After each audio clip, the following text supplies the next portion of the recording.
Me encanta tu comentario, fascinante. Porque es eso, es una nueva responsabilidad que tenemos, ¿no? De cómo leemos lo que está sucediendo a través de medios digitales, cómo participamos, emitimos los mensajes y cómo discernimos entre qué información vale la pena que dejemos que nos influencie y qué información no. Ajá.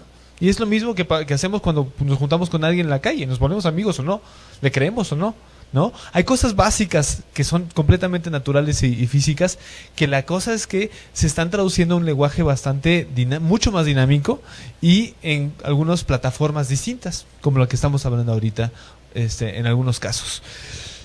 Vamos a ver lo que algunos de nosotros estamos impulsando ya como tratando de promover nuevos diálogos, utilizando la tecnología como una interfaz entre los ciudadanos y los gobiernos o algunas otras organizaciones. Y esto tiene que ver en particular con sistemas y visualización de reportes, sistemas de gestión y visualización de reportes. Acabamos viendo en la táctica pasada el caso primero de Madagascar, ¿no? Platicaron que en Madagascar había habido unos eventos de violencia postelectoral y que utilizaron un mapa para identificar cuáles habían sido los puntos en donde había habido problemas. Ajá. Muy similar a lo que platicamos sobre tweets en cuanto al narco, en donde personas dicen qué está pasando y en dónde.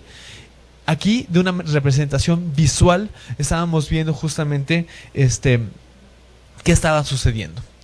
Y los mapas iniciaron justamente en 2007 con una tecnología que se llama Ushahidi.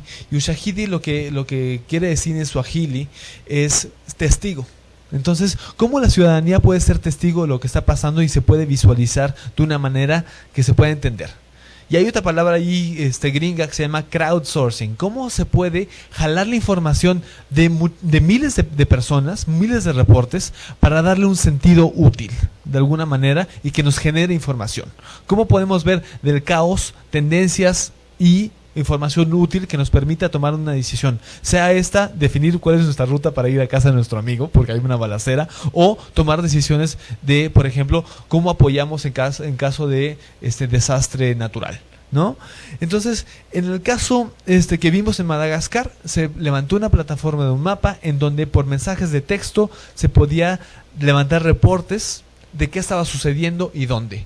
Y ese mensajito de texto de un teléfono normal, y después también de tweets o también de correos electrónicos, se traducía en algo que está pasando y en una visualización en un punto, en un mapa.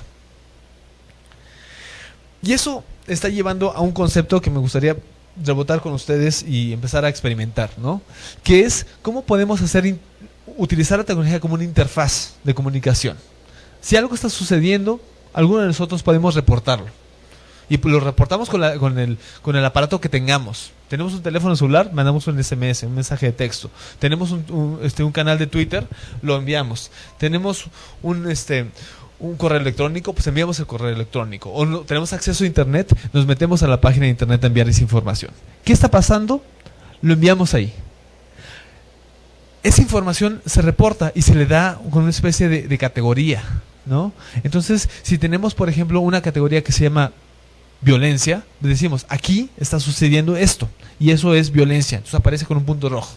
O aquí está habiendo una acción de ayuda, por lo tanto es un punto azul. Entonces sabemos que en esa ubicación, porque nosotros lo vimos, está sucediendo algo y lo tenemos ya clasificado. Y esa clasificación se ve representada en un mapa, de una manera gráfica. ¿Por qué? Porque si recordamos los hábitos normales, es mucho más fácil identificar algo de una manera visual. Si nos pasan discúlpenme, si nos pasan información en una base de datos compleja, o si nos mandan la información en un documento con mucho texto, va a ser generalmente muy difícil de interpretar para cualquiera de nosotros, a menos que seamos especialistas en alguna materia en específico. Entonces, en el mapa podemos tener algo muy poderoso, ¿no? Que el mapa nos da una referencia física de dónde está algo, qué está pasando, ¿sí? Y la otra es que nos puede dar una dimensión de un volumen. Si se mapearan, por ejemplo, dónde están todas las todos los árboles de una ciudad, los podríamos ver, los podríamos identificar y podemos decir inmediatamente dónde no hay árboles, dónde sí hay árboles, ¿sí? Y puede pasar eso con baches. Si se mapearan todos los baches de una ciudad en un mapa, podríamos identificar qué zonas tienen baches y qué no. Y podríamos llegar a ciertas conclusiones. Por ejemplo, en tal zona sí los tapan y en otras zonas no. Y eso puede derivar en cierta acción colectiva, que es decir, oye, ¿y por qué no tapas los baches en esta zona? ¿Sí? Si eres el responsable de tapar baches, ¿no? Entonces, el punto es identificar justamente esas interfaces para establecer ciertos diálogos, ¿no? Que esos reportes permanezcan públicos. Y si en el mapa uno de nosotros como ciudadano identificó que había un bache en Paseo de la Reforma, aparezca ese reporte ahí y es público para todos, para el presidente de la República, para mí. Entonces, mi contribución es decir, aquí hay un bache. Y que existan instituciones que hagan algo con esa información, que le den sentido y que le den compromiso a esa información. Entonces, se establece una relación de compromisos. Yo denuncio, y no en el mejor sentido de la palabra, es decir, aquí está pasando esto, y existe una institución, otro grupo de personas, en donde echan a andar una solución a ese problema. ¿Por qué? Porque es su rol y su responsabilidad. Y se le da seguimiento justamente a esos reportes o a esas denuncias.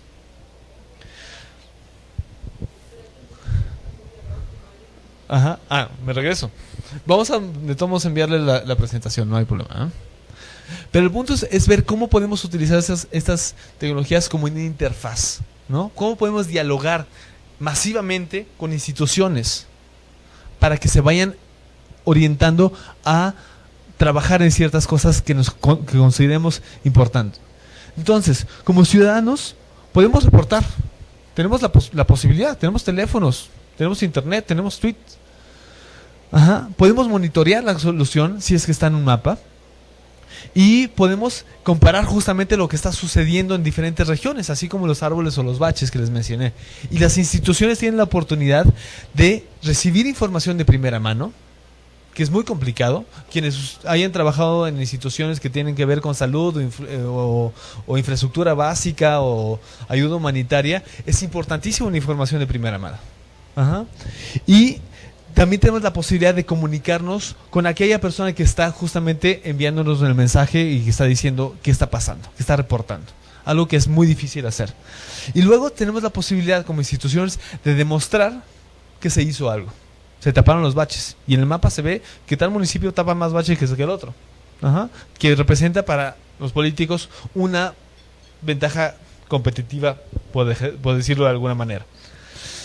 Vamos a ver dos casos últimos y ya con eso terminamos y vamos a ver una aplicación justamente aquí mismo. Primer caso, la plataforma Ushahidi que les platiqué. Cuando el terremoto de Haití, hubo muchos problemas. En el terremoto de Haití, a nivel de infraestructura básica, la mayoría de los lugares no tenía electricidad y de las pocas cosas que se mantuvieron abiertas, además del radio, porque hubo un par de cabinas de radio y antenas de transmisión que no fueron afectadas por el terremoto, pero de las pocas centros de infraestructura que se mantuvieron sin daños tan graves fueron las antenas de replicación de telefonía celular. ¿Por qué? Porque corrían en diésel y no en energía eléctrica. Por lo tanto, permitieron que por un periodo de aproximadamente unos 5 días, quienes tenían un teléfono celular pudieran enviar mensajes de texto. Una de las cosas que se hicieron para capitalizar esa oportunidad fue, por ejemplo, dejar que hubiera envío de mensajes de texto gratuitos, ¿no? Por si a alguien se le acababa el crédito pudiera seguir mandando mensajes de texto.